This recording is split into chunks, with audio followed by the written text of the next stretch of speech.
Bismillahirrahmanirrahim. Welcome students. In this video, I will explain what is transfer pricing and what is the criteria of setting a transfer price. I will also explain how a transfer price can be effectively used in evaluating the divisionalized performance of a division manager. To get the concept, be with me till the end of the video. Like the video and share with others. For more conceptual videos on strategic management accounting, subscribe my channel. Let's start our discussion. Transfer pricing is the price one subunit or a department or a division charges for a product or a services supplied to another subunit of the same organization. When there is an organization which has more than one departments or more than one units or divisions, उसमें से एक division या एक department जब दूसरे department को चीजें transfer करता है within the company, within the organization, तो उसके लिए वो कुछ प्राइस चार्ज करता है. That price is called transfer price. So for an example, हम लोग अगर किसी एक मैन्युफैक्चरिंग ऑर्गेनाइजेशन की एग्जांपल लेते हैं, आप हम एग्जांपल के तौर पे अगर हम ये कह लें कि एक ऑयल रिफाइनरी है और उसमें दो डिवीजन हैं. एक डिवीजन जो क्रूड ऑयल को डिग आउट करता है, उसको हम लोग जो है वो एक डिपार्टमेंट कहेंगे, एक डिवीजन कहेंगे. और जो दूसरा डिवीजन है जो कि ऑयल को रिफाइन करता है, तो उसका दूसरा डिवीजन है.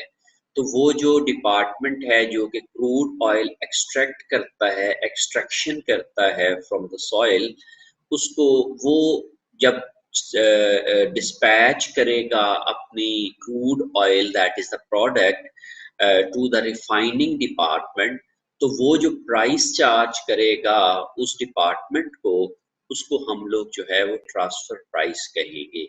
And the technique which is used for charging the price is called transfer pricing. सो समझ लें. अच्छा, इसकी एक और एग्जांपल हम समझ लेते हैं. जैसे हम ये कहते हैं कि there is a furniture industry, and furniture industry में एक वर्कशॉप है, और वर्कशॉप जो है वो बेसिकली क्या करती है कि एक चेयर का स्ट्रक्चर बनाती है. तो एक डिपार्टमेंट जो असेंबली डिपार्टमेंट है, वो चेयर का स्ट्रक्चर बनाते हैं. तो वो जो स्ट्रक्चर बनाते हैं तो वो बेसिकली फिनिशिंग डिपार्टमेंट को ट्रांसफर कर देते हैं. वो जो फिनिशिंग डिपार्टमेंट को ट्रांसफर करते हैं, तो जाहिर है एक डिपार्टमेंट से दूसरे डिपार्टमेंट को जब चीजें ट्रांसफर होती हैं तो वो कोई ना कोई प्राइस चार्ज करते हैं. तो जो प्राइस चार्ज की जाती है from you may say assembly department to the finishing department, that price is called transfer price. So transfer price is basically the price which is charged by one division of an organization to the another division of the same organization. उस price को हम लोग transfer price कहते हैं. So fundamental objective in setting transfer price is to motivate manager to act in the best interests of overall company. Fundamental objective जो है transfer pricing का, इसके बिहाइंड पे मैनेजर की मोटिवेशन है. बिकॉज जब हम आगे चल के समझने की कोशिश करेंगे कि हम ट्रांसफर प्राइस को हम मोटिवेशन के लिए किस तरीके से इस्तेमाल करते हैं. बिकॉज जब एक मैनेजर को आप उसकी एवेल्युएशन करते हैं, तो नॉर्मली डिपार्टमेंटल और डिविजनल एवेल्युएशन जो हम लोगों ने अपनी पिछली डिस्कशन में पढ़ा था, तो उसके लिए हम प्रॉफिटेबिलिटी को यूज करते हैं. हम प्रॉफिट कैलकुलेट करते हैं, प्रॉफिट की बेस के ऊपर रिटर्न ऑन इन्वेस्टमेंट कैलकुलेट करते हैं, या रेजिडुअल इनकम कैलकुलेट करते हैं, या इकोनॉमिक वैल्यू एडिड कैलकुलेट करते हैं. तो ये तभी कैलकुलेट कर पाएंगे जब हमारे पास प्रॉफिट होगा, और प्रॉफिट उसी सूरत में होगा जब हमारे पास रेवेन्यूज होगा. क्योंकि एक्सपेंसेस तो हर एक डिपार्टमेंट के होते हैं, लेकिन उसके साथ रेवेन्यू भी होना चाहिए. लेकिन अगर एक डिपार्टमेंट जो इंटरनली चीजें ट्रांसफर कर रहा है, इंटरनली एक डिपार्टमेंट से दूसरी डिपार्टमेंट में चीजें ट्रांसफर हो रही हैं, तो उस सूरत में तो हम कहते हैं भाई एक ही ऑर्गेनाइजेशन है, चीजें एक ने बनाई दूसरे को भेज दी, तो इससे तो क्या हुआ कि वो वाला डिपार्टमेंट तो एक कॉस्ट सेंटर है। अब वो जो कॉस्ट सेंटर होता है उसकी परफॉर्मेंस हम प्रॉफिटेबिलिटी के बेस के ऊपर, इन्वेस्टमेंट की बेस के ऊपर कैलकुलेट नहीं कर सकते हैं। लेकिन चूंकि हम लोगों ने यहाँ पे एक डिविजनलाइजेशन की या डिसेंट्रलाइजेशन की एक हमने डेफिनेशन की थी, और डिसेंट्रलाइजेशन में हमने ये कहा था कि एक डिपार्टमेंट या एक मैनेजर ऑटोनोमस होता है अपने डिसीजंस करने में, तो वो अपनी इन्वेस्टमेंट का जिम्मेदार होता है, और वो इन्वेस्टमेंट की बेस के ऊपर उसकी परफॉर्मेंस को एवेलुएट किया जाता है। लेकिन अगर उसकी परफॉर्मेंस इन्वेस्टमेंट की बेसिस के ऊपर एवेलुएट होनी है, तो फिर उसके लिए उसको प्रॉफिट चाहिए, और प्रॉफिट तभी कैलकुलेट हो सकता है जब उसकी कोई ना कोई प्राइस होगी। और अगर वो इंटरनली चीजें ट्रांसफर कर रहा है और हम ये कहते हैं कि वो तो अपने ही डिपार्टमेंट को चीजें दे रहा है, तो इसलिए उसकी कोई भी जो है वो रेवेन्यू नहीं होगा, तो उसलिए फिर मैनेजर को कोई मोटिवेशन नहीं होगी कि भाई उसकी इवैल्यूएशन ही नहीं हो रही, अब भाई उसका तो नाम ही नहीं कहीं आ रहा कि वो भी कंट्रीब्यूट कर रहा है towards the generation of profit और towards the meeting the return on investment requirements, तो इसलिए वो बिल्कुल ही मोटिवेट नहीं होगा। तो उसकी मोटिवेशन के लिए क्या होगा कि हम ये मेंशन कर सके कि भाई उसने भी इतना प्रॉफिट कमा के दिया है, तो हम एक इंटरनली प्राइस सेट कर देते हैं जिसको हम लोग ट्रांसफर प्राइस कहते हैं। वो इसलिए सेट की जाती है ताकि एक मैनेजर की जो डिपार्टमेंट है उसका प्रॉफिट कैलकुलेट किया जा सके, और उस प्रॉफिट की बेसिस के ऊपर उस मैनेजर की एवेल्युएशन की जा सके। और जब उसकी एवेल्युएशन होगी और उसको पता होगा कि मैंने किस तरह का काम किया है, तो उसके लिए फिर उसकी मोटिवेशन भी होगी। अगर वो अच्छा काम करेगा तो ऑफ कोर्स उसके लिए उसको बेनिफिट्स मिलेंगे, उसको रिवॉर्ड्स मिलेंगे, और अगर वो बुरा काम करेगा तो ऑफ कोर्स उसको फिक्र होगी कि मैंने अपने टारगेट्स को मीट करना है, मेरा जो टारगेट है उसको मैंने अचीव करना है। तो इस लिहाज से हम ये कह सकते हैं कि जो फंडामेंटल पर्पस और objective of setting of transfer prices है, वो मोटिवेट करना है मैनेजर्स को ताकि वो कंपनी के लिए बेहतर डिसीजंस कर सकें और कंपनी के लिए ज्यादा एफर्ट के साथ काम कर सकें। अल्टीमेटली तो उनको अपना ही ऑब्जेक्टिव होता है कि जिसमें वो ये समझते हैं कि उनकी परफॉर्मेंस कैसी है, और उनकी परफॉर्मेंस तभी कैलकुलेट हो सकती है जब उनकी कोई ना कोई डिपार्टमेंट की या उनकी प्रोडक्ट की या उनके जो वो चीजें बना रहे हैं, ट्रांसफर कर रहे हैं, उनकी कोई ना कोई प्राइस होगी। तो इस चीज को हम मजीद समझेंगे जब हम लोग आगे चलेंगे। Here are basically four key criterias which are required for setting a transfer prices so that company can achieve its goals. For the achievement of company goal, transfer prices जो हैं वो इन चार क्राइटेरिया पे पूरा उतरनी चाहिए। ये चार बेसिक पॉइंट्स हैं जो कि हम लोग ट्रांसफर प्राइसेस को सेट करते हुए जहन नशीन करेंगे, अपने अपने जो है वो सामने रखेंगे। Number one, transfer prices promotes goal congruence. हमने पिछले जो है वो अपनी डिस्कशन के अंदर जब हम लोगों ने डिविजनल परफॉर्मेंस मेजरमेंट का टॉपिक पढ़ा, तो उसमें हम लोगों ने गोल कॉन्ग्रेंस को डिस्कस किया था। तो goal congruence is basically an objective of meeting the departmental goals towards the company goal। हम कंपनी के गोल और डिपार्टमेंटल गोल की अलाइनमेंट जब हम करते हैं तो इसको हम गोल कॉन्ग्रेंस कहते हैं। तो जो ट्रांसफर प्राइसिंग होती है वो हमारी गोल कॉन्ग्रेंस को प्रमोट करती है, और उसकी वजह से so that division managers acting in their own interest will take actions that are aligned with the objectives of the top management। तो इस लिहाज से या इस तरीके से जब हम लोग ट्रांसफर प्राइसिंग सेट करते हैं, तो डिविजनल मैनेजर्स जो होते हैं वो अपने गोल्स को टॉप मैनेजमेंट की डायरेक्शंस के मुताबिक अलाइन कर लेते हैं कंपनी गोल्स के साथ। इसी को ही हम गोल कॉन्ग्रेंस कहते हैं। So goal congruence is promoted by using transfer pricing. हम ट्रांसफर प्राइसिंग की टेक्निक्स को यूज करके गोल कॉन्ग्रेंस को इम्प्रूव कर सकते हैं, इन्हेंस कर सकते हैं, प्रमोट कर सकते हैं। और मैनेजर्स जो होते हैं वो अपने इंटरेस्ट को भी मद्देनजर रखते हैं और अपने डिसीजंस इस तरीके से करते हैं कि वो ओवरऑल कंपनी के भी इंटरेस्ट में होते हैं और ओवरऑल कंपनी जो है वो भी उससे फायदा उठाती है, जो उनके पर्सनल ऑब्जेक्टिव्स पूरे होने के साथ साथ ओवरऑल कंपनी के भी ऑब्जेक्टिव्स जो हैं वो पूरे हो जाते हैं।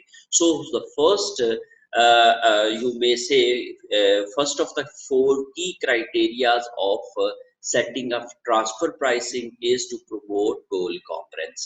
और गोल कॉन्ग्रेंस की प्रमोशन जो है वो कंपनी के ऑब्जेक्टिव्स और टॉप मैनेजमेंट के ऑब्जेक्टिव्स को प्रमोट करती है और एक मैनेजर्स के एक्शंस जो हैं वो अलाइन हो जाते हैं टॉप मैनेजमेंट के एक्शंस के साथ, ऑब्जेक्टिव्स के साथ। Second criteria is induce managers to exert a high level of effort। जो ट्रांसफर प्राइसिंग है वो बेसिकली इंड्यूस करती है मैनेजर्स के लिए कि वो ज्यादा कोशिश करें, बिकॉज जब एक आदमी मोटिवेटेड होगा तो वो ज्यादा एफर्ट करेगा अपने ऑब्जेक्टिव्स को अचीव करने के लिए। और मैनेजर्स जब मोटिवेटेड होते हैं तो वो ज्यादा एफर्ट करते हैं, हाई लेवल ऑफ एफर्ट जो है वो पुट करते हैं for achieving their objectives and which is ultimately helpful for the achievement of the organizational objectives। तो इस तरीके से हम ये कह सकते हैं कि transfer pricing plays a vital role in the motivation of the managers, and when the managers are motivated, they put more efforts for the achievement of their goals, and ultimately those efforts for achievement their goals will ultimately achieve the organizational goals, company goals, और ये फिर overall company के फायदा में हो जाती है। Okay, help top manager evaluate the performance of individual sub units। ये मैनेजर्स की टॉप मैनेजर्स जो होते हैं, जो टॉप लेवल के ऊपर ऑर्गेनाइजेशन के अंदर लोग काम कर रहे होते हैं, जैसे डायरेक्टर्स हैं, चीफ एग्जीक्यूटिव हैं, या इस तरह के जो लेवल पे लोग काम कर रहे हैं, उनके लिए एक आसानी प्रोवाइड करती है ट्रांसफर प्राइसिंग कि वो अपने डिपार्टमेंटल या सब यूनिट्स के मैनेजर्स की परफॉर्मेंस को जज कर सके। अगर हम लोगों ने अपनी एग्जांपल जो ली थी फर्नीचर इंडस्ट्री वाली, और उसमें हमने ये कहा था कि एक असेंबली डिपार्टमेंट है और एक फिनिशिंग डिपार्टमेंट है। असेंबली डिपार्टमेंट क्या करता है कि अपनी चीजें असेंबल करके चेयर को फिनिशिंग डिपार्टमेंट में भेज देता है, और फिनिशिंग डिपार्टमेंट जो है उसको कंप्लीट करके आगे शोरूम में भेजता है और उससे वो बेच देता है। अब जो बेसिकली जो फिनिशिंग डिपार्टमेंट है वो रेवेन्यू जनरेट कर रहा है, क्योंकि वो फाइनल डिपार्टमेंट है, और फाइनल डिपार्टमेंट मार्केट में जब चीज बेचता है तो वहां पे प्राइस चार्ज करता है। लेकिन चूंकि जो दरमियान में इंटरमीडिएट डिपार्टमेंट था, दैट वाज असेंबली डिपार्टमेंट, तो वो तो चूंकि अपने ही डिपार्टमेंट को चीजें बेच रहा है और अपने भाई से तो कोई प्राइस चार्ज नहीं की जाती, तो इस लिहाज से वो ये कहते हैं कि ये तो चूंकि एक प्रोसेस का हिस्सा है तो यहाँ पे तो कोई प्राइस नहीं होगी। तो जब कोई प्राइस नहीं होगी तो फिर उस डिपार्टमेंट की एवेल्युएशन नहीं हो सकेगी। जब उसकी एवेल्युएशन नहीं हो सकेगी तो फिर उस डिपार्टमेंट के मैनेजर जो है वो मोटिवेटेड नहीं होंगे। वो ये कहेंगे कि जी हमारी तो एवेल्युएशन नहीं हो रही, हमें क्या मकसद है कि भाई कितनी कॉस्ट आती है, कितनी कॉस्ट नहीं आती है, तो इसलिए वो कॉस्ट को भी कंट्रोल नहीं करेंगे और अल्टीमेटली ऑर्गेनाइजेशन का, कंपनी का नुकसान हो जाएगा। जिससे क्या होगा कि वो जो सब ऑप्टिमाइजेशन वाली एक प्रॉब्लम है वो आ जाएगी और गोल कॉन्ग्रेंस की जो प्रॉब्लम है वो अराइज हो जाएगी, क्योंकि उनके गोल्स जो हैं वो कंपनी के गोल्स को अचीव करने के लिए काम नहीं कर रहे होंगे। तो इसलिए हम ये कहते हैं कि जब हम लोग एक असेंबली डिपार्टमेंट जब चीजें ट्रांसफर करता है तो हम उसको ऐसे ही समझते हैं कि एक बाहर से वो चीज खरीद रहे हैं, किसी और ऑर्गेनाइजेशन से वो चीज खरीदे अगर वही वाली चेयर का स्ट्रक्चर, तो उनको कितने का मिलेगा, तो वो वाली हम प्राइस चार्ज कर लेते हैं। तो उसकी वजह से जो असेंबली डिपार्टमेंट है उसको भी प्राइस मिल जाती है, और जब वो प्राइस चार्ज करता है तो उसका रेवेन्यू कैलकुलेट हो जाता है। जब वो रेवेन्यू कैलकुलेट करता है तो उसकी बेस के ऊपर उसका प्रॉफिट आ जाता है। सो प्रॉफिट की बेस के ऊपर हम उसकी परफॉर्मेंस को एवेलुएट कर सकते हैं। सो टॉप मैनेजर जो है वो ट्रांसफर प्राइसिंग की टेक्निक को यूज करके सब यूनिट्स की जो डिविजनल परफॉर्मेंस होती है उसको वो मेजर कर सकते हैं, उसको वो एवेलुएट कर सकते हैं, और इस तरीके से वो एक मैनेजर की परफॉर्मेंस को जज कर सकते हैं जो कि एक डिपार्टमेंट को रन कर रहा हो सकता है। Then the fourth one is preserve autonomy of subunits if top managers favor a high degree of decentralization. High degree of decentralization means कि जिसमें एक डिपार्टमेंट जो है उसका जो मैनेजर है वो ऑटोनोमस है अपने इन्वेस्टमेंट डिसीजंस करने में, वो ऑटोनोमस है अपने डिसीजंस करने में, वो ऑटोनोमस है कि वो अपने डिवीजन को सेल करे या ना करे। अगर उसके पास ऑप्शन अवेलेबल है कि वो बाहर मार्केट में चीजें बेच सके तो वो मार्केट में बेच दे, और अगर उसके पास ऑप्शन है कि वो अपने लोगों को दे दे तो अपने लोगों को दे दे। तो उसके डिसीजंस में कोई भी रुकावट नहीं हो सकती फ्रॉम द टॉप मैनेजमेंट। तो इसको हम ये कहते हैं high degree of decentralization. Mean top management do not interfere the divisional managers decision making.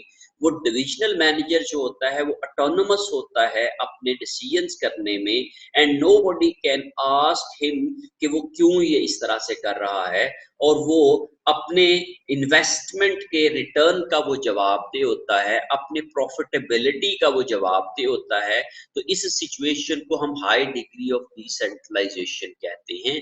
और जब हम ट्रांसफर प्राइसिंग सेट करते हैं तो टॉप मैनेजर जब हाई डिग्री ऑफ डिसेंट्रलाइजेशन को प्रमोट करते हैं, मीन टॉप डिपार्टमेंटल मैनेजर्स को ऑटोनॉमी दे देते हैं, तो उससे क्या होता है कि वो अपने डिसीजंस करने में फ्री होते हैं, without pressure, without any limitation वो अपने डिसीजंस कर रहे होते हैं।